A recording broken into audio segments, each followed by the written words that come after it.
kita tadarus dilanjutkan dengan tausiah Islamiyah, dan kebetulan pada pagi ini akan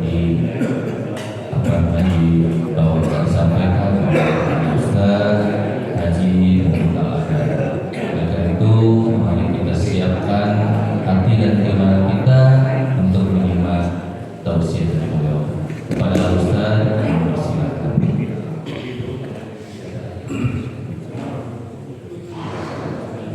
Assalamualaikum warahmatullahi wabarakatuh.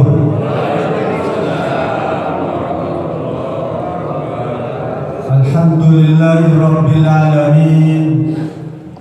Wassalatu wassalamu ala asyrafil anbiya wal mursalin wa ala alihi wa sahbihi ajma'in. Amma ba'd. Yang terhormat Ketua BKM Masjid Muhajirin Al-Ustaz Tarandas Haji Jadi Ridwan beserta para pengurus, yang juga kita sama-sama hormati Ketua RW 13 Bapak Apip, ya ada di kampung saya. Pak, ketua RW itu punya istrinya 3, Pak.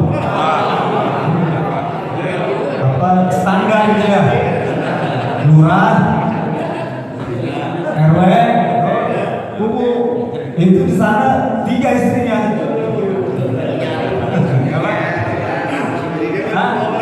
Pak, amin.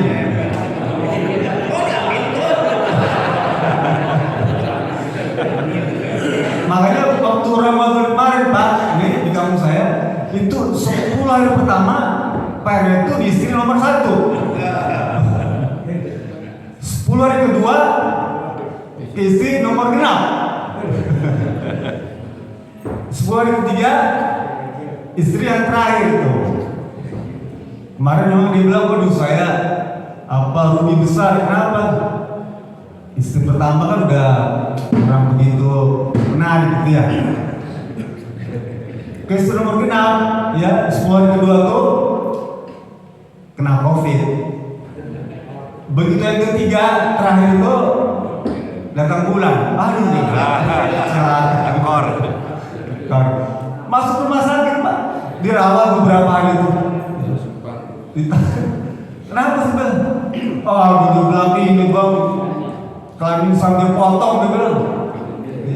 Ditanya sama dokter, kenapa sih sampai begitu?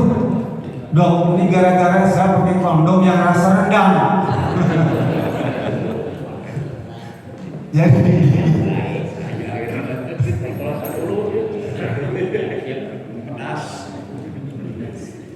yang sama-sama kita hormati guru kita Al-Ustaz Haji Nur Zakaria, dan yang dirahmati Allah Subhanahu wa taala, rekan-rekan sejawat jamaah Masjid Muhajirin. Pagi ini saya akan mengambil tema pengen masuk surga sekeluarga. Pengen nggak? Pengen masuk surga satu keluarga. Kalau kita pulang kampung, Pak, kalau sendiri kan gak enak ya. Tapi kalau rame-rame sama istri, anak, cucu tuh senang. Ketemu adik, ketemu kakak tuh di kampung, ketemu orang tua tuh ya, bahagia.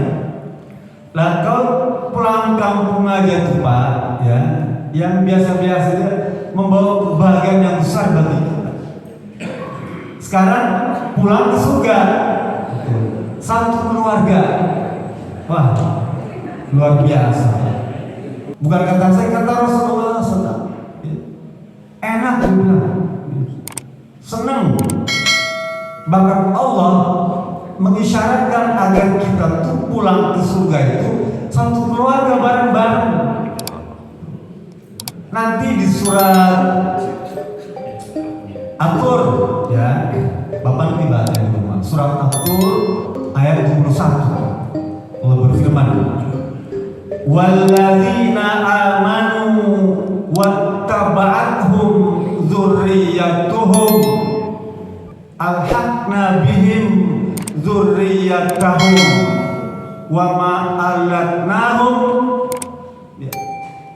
min amalihim min syai'in kullu imrin bima kasabat rahinun. Surat At-Tur ayat 21. Kata Allah Subhanahu wa taala, nanti di akhirat nanti orang-orang beriman itu senang, ya. Senang karena diiringi dengan istri, anak, cucunya yang juga beriman. Jadi istri, anak, cucu yang juga beriman, dia bareng-bareng Pak, masuk surga. Ketemu di padang mahsyar, papa, mama, gitu Pak, sini, gitu. Cucu kan senang, kita pasti bareng-bareng di padang mahsyar Pak. Panggil semua, anak kita juga begitu. Papa sini papa, abah ya, kong, kakek, panggil. Yang uban-ubanan tuh panggilnya kakek. Masuk surga bareng-bareng. Ya. Walhaqna bihim dzurriyyatahum, dikumpulkan oleh Allah Subhanahu wa taala satu keluarga Pak. Kita Pak, sungguh gak kenal sama uyut kita Pak. Ada yang kenal gak sama uyut? Ada yang kenal sebagian ya. Tapi lebih banyak gak kenal. Uyut yang di atasnya lagi gak kenal Pak. Gak kenal. Wong sampai kakek saja kita ada yang gak kenal ya. Ada yang sudah meninggal kakeknya. Neneknya udah meninggal waktu kita masih kecil tuh. Paling uyut kita apa tuh? Jakwareng, Balung sana tuh ya. Gak kenal. Tapi nanti di akhirat itu akan diperkenalkan oleh Allah Subhanahu wa taala, nih zuriat kamu nih, keturunan kamu nih. Dipertemukan oleh Allah Pak. Oh ternyata uyut saya itu bekas wali kota Bandung. Wah begitu Pak. Oh ternyata uyut saya itu sultan dulunya. Ketemu. Nah senang. Ada perasaan bangga Pak ya. Oh ternyata saya ini keturunan Nabi. Tuh ya. Ada yang merasa bukan keturunan Nabi. Keturunan Nabi Adam semua ya. Semua ini ketemu nanti dengan Nabi Adam. Senang. Jadi kata Rasulullah SAW, orang beriman itu ya, manusia ada 4 kemungkinan.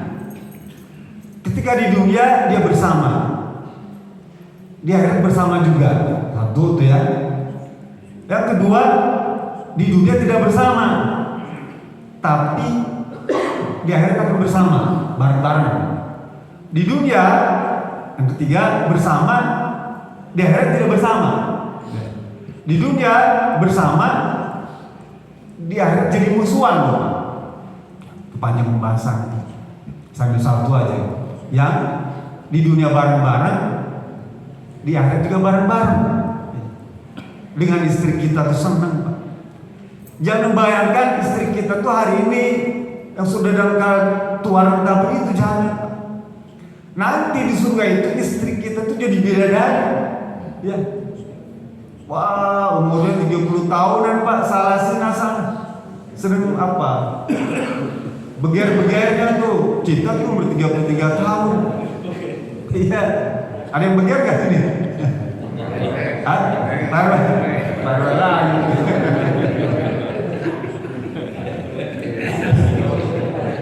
Jadi jangan kebayangin sekarang istri kita seperti itu tidak. Kita kan kalau sekarang kan capek, nganterin ke rumah sakit, nganterin check up, nganterin ronsen. Sampai di rumah tuh televisi yang besar itu dipasang, ikut program pengobatan jarak jauh tuh. Sekarang kan ada ya pengobatan jarak jauh kan, ada ustaz siapa tuh ya yang mengobati jarak jauh. Iya betul. Kata ustaznya yang merasa sakit, ikuti program ini, insya Allah sembuh. Caranya begini, tempelkan tangan kanan di layar TV, tempelkan tangan kiri di bagian tubuh yang sakit.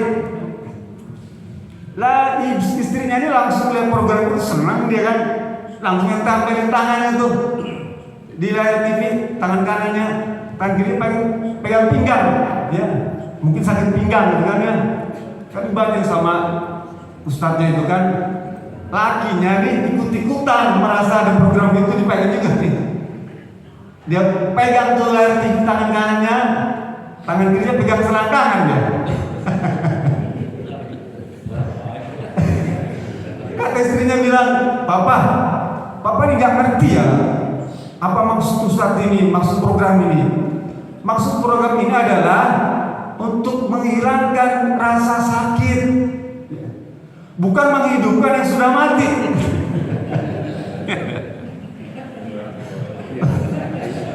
Jadi gak bisa program itu untuk menghidupkan yang sudah mati. Ada yang merasa gak?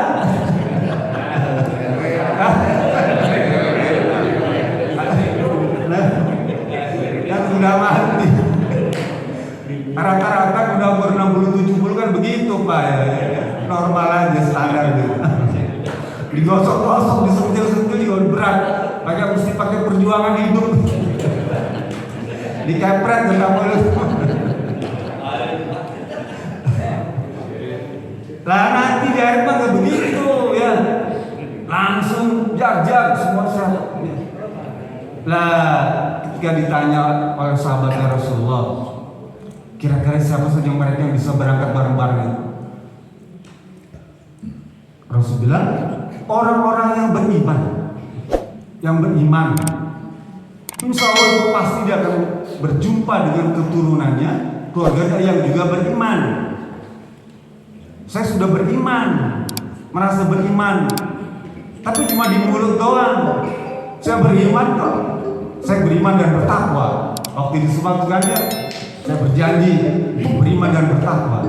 Nggak cukup cuma sekedar ucapan, ya, atau cuma di dalam hati saja, tapi harus ditunjukkan dengan praktek keimanan.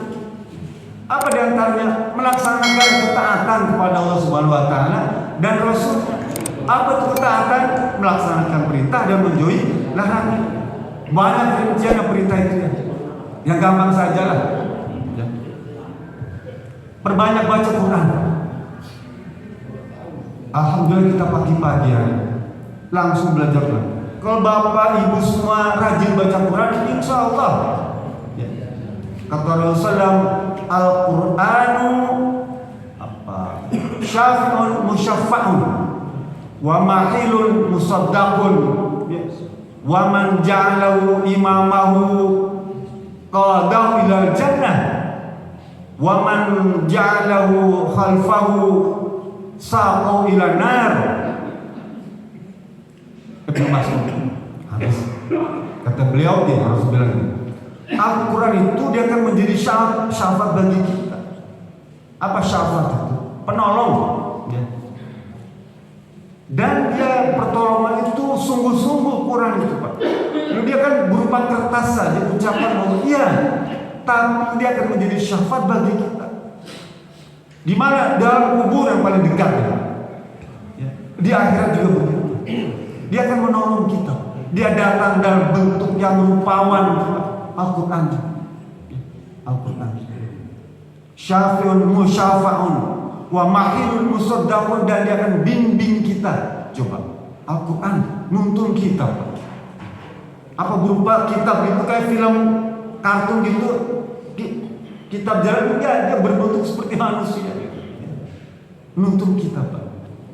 Lalu kata Rasulullah, wa man ja'alahu imamahu, siapa saja menjadikan Quran itu sebagai imam, petunjuk, hidayah, penuntun di dunia ini Pak, sebagai pegangan hidup kita, maka di akhir nanti dia akan menuntun kita masuk surga. Sebaliknya, kalau kita menjadikan Quran itu sebagai musuh, gak mau kenal, punya Quran gak punya, tapi ditaruh di lemari aja tuh, dikeramatkan sebagai benda suci, dibungkus pakai kain putih, dikasih kembang, dikasih menyan, Quran dipajang, berdebu Quran tuh, berjejer di lemari tuh. Pasti semua orang punya Quran, punya orang Islam mah, setidaknya punya kitab Yasin lah, kan Quran juga tuh. Taruh tuh di lemari itu, dijajarin tuh. kasih kembang, kasih sarung, sampai di punya laminat itu nggak pernah dibuka, utuh Pak, nggak pernah dibaca. Artinya apa? Dia menjadikan Quran sebagai khalfah, orang atau sesuatu yang tidak akrab bagi dia. Lah bagi mereka ini Rasul bilang syaqau ilan nar, maka dia akan dibimbing oleh kertas itu menuju kepada neraka. Maksudnya baca Quran yang gampang lah di rumah, misalnya juz amma hafalin. Kapan-kapan sekali-kali kita tes semua ya, baca Quran jadi imam di depan. Setuju gak kira-kira? Siap ya? Boleh. Siapa yang mulai duluan? Pak RT? Siapa?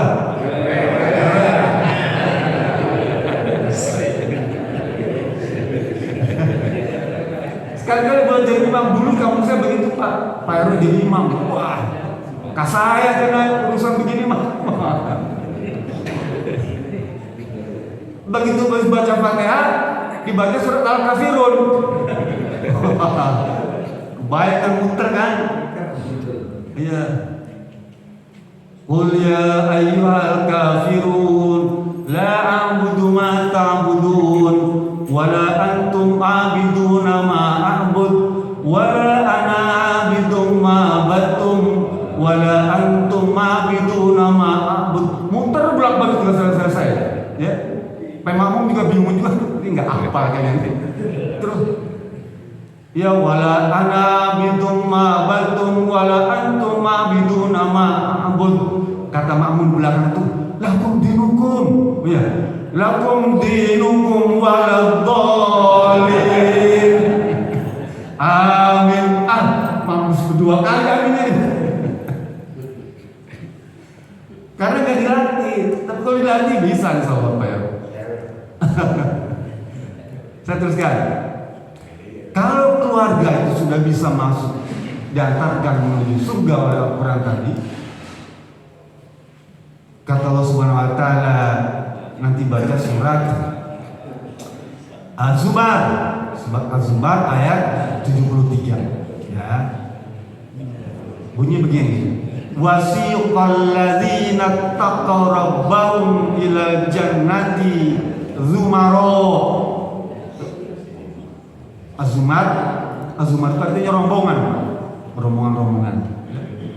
Hatta idza ja'uha wa futihat abwabuha faqala lahum khazanatuha salamun alaikum tibtum fadkhuluha khalidin.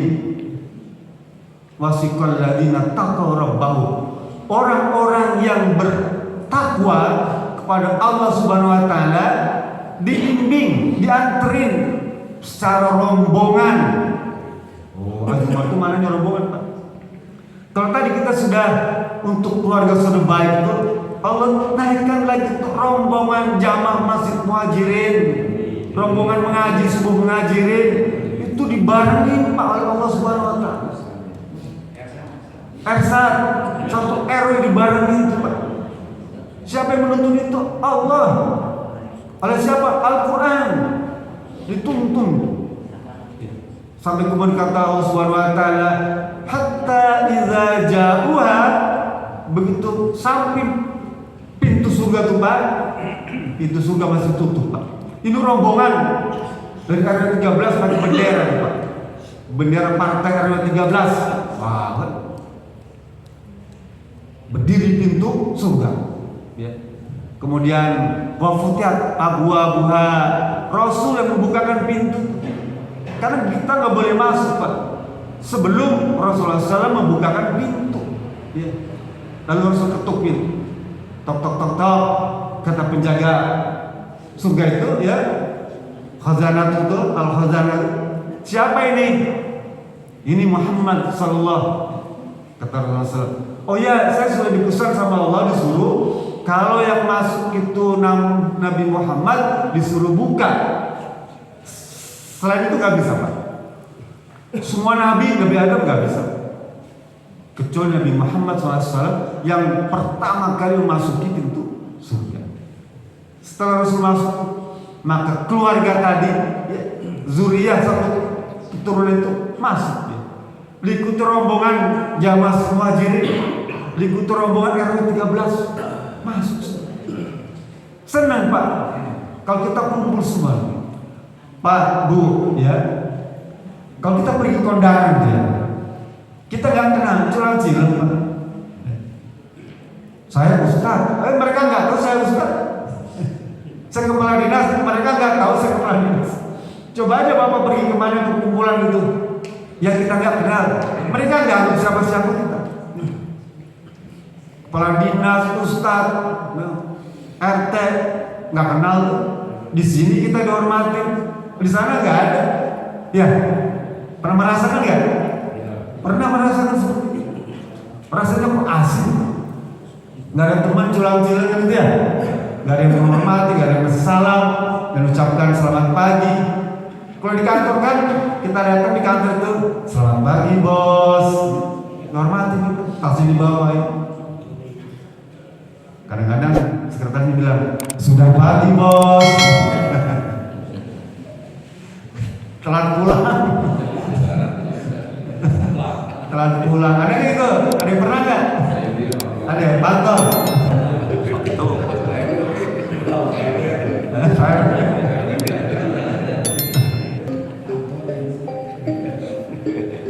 Dan bukan hanya itu Pak, orang-orang baik Pak, orang yang banyak sering membaca Quran.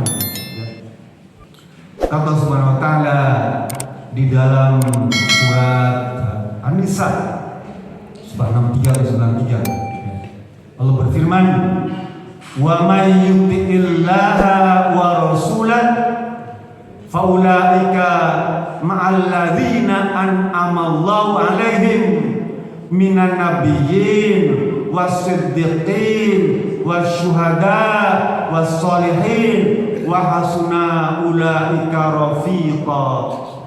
Enak tuh. Nih, orang-orang yang tadi baik tadi yang keluarga masuk surga, rombongan masuk surga. Sebelum masuk itu kita ketemu, Allah bertemukan siapa? Ma'alladzina an'ama Allahu 'alaihim, orang-orang yang pernah diberikan nikmat oleh Allah Subhanahu Wa Taala. Siapa mereka? Luar biasa Pak. Minan nabiyyin, dari kalangan para nabi. Kita ketemu dengan kalangan para nabi itu. Ada 124.000 nabi Pak di muka bumi ini sampai hari ini Pak. Ada berapa? 124.000 nabi. Kita kenal cuma 25 Pak. Itu aja gak hafal kita ya. Gak hafal kita. Padahal nabi itu ada 124.000. Banyak Pak. Rasul itu ada 313.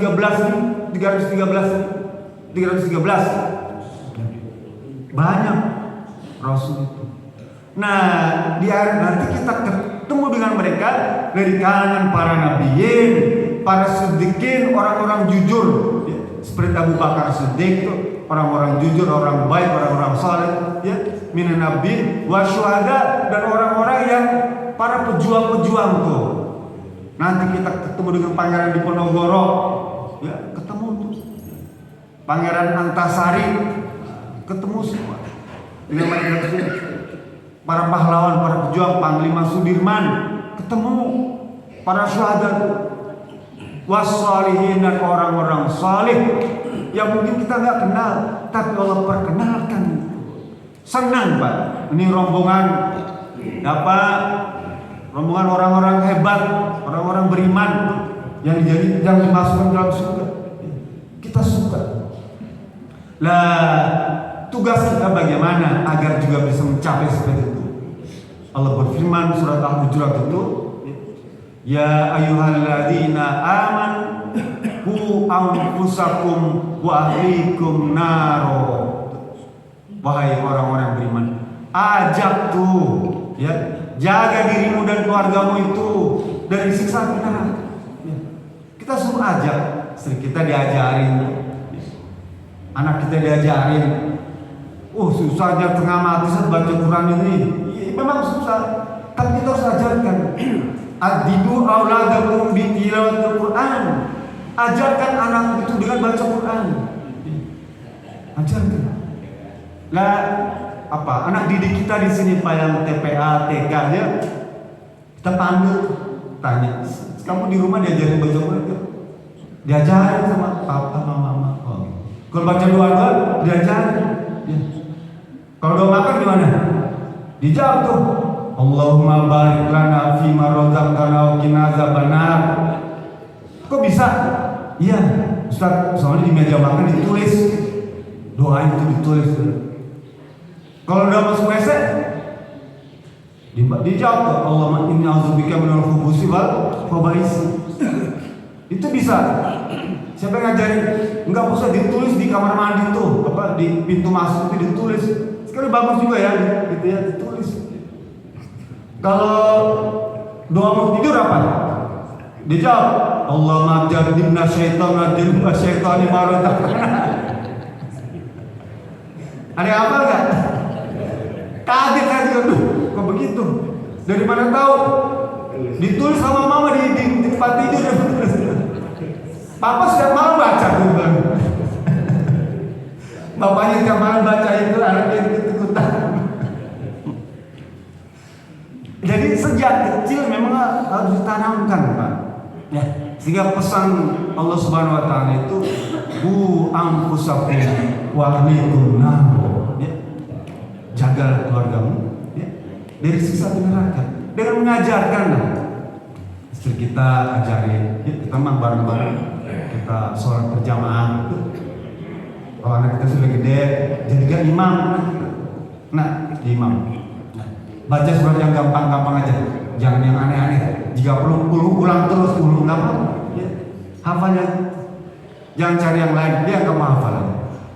Mudah-mudahan dengan bimbingan itu semua, maka Allah apa yang Allah janjikan itu terwujud, yang menjadi keinginan kita masuk surga bersama-sama, satu keluarga, satu jamaah, satu RW bareng-bareng, bahkan ketemu dengan para nabi, para siddiqin, para syuhada, para sholih dan orang-orang yang dimuliakan oleh Allah Subhanahu wa taala. Amin. Itu saja yang bisa saya sampaikan. Lebih kurang mohon maaf. Fattaqullaha mastata'tum. Barakallahu fiikum. Billahi taufiq.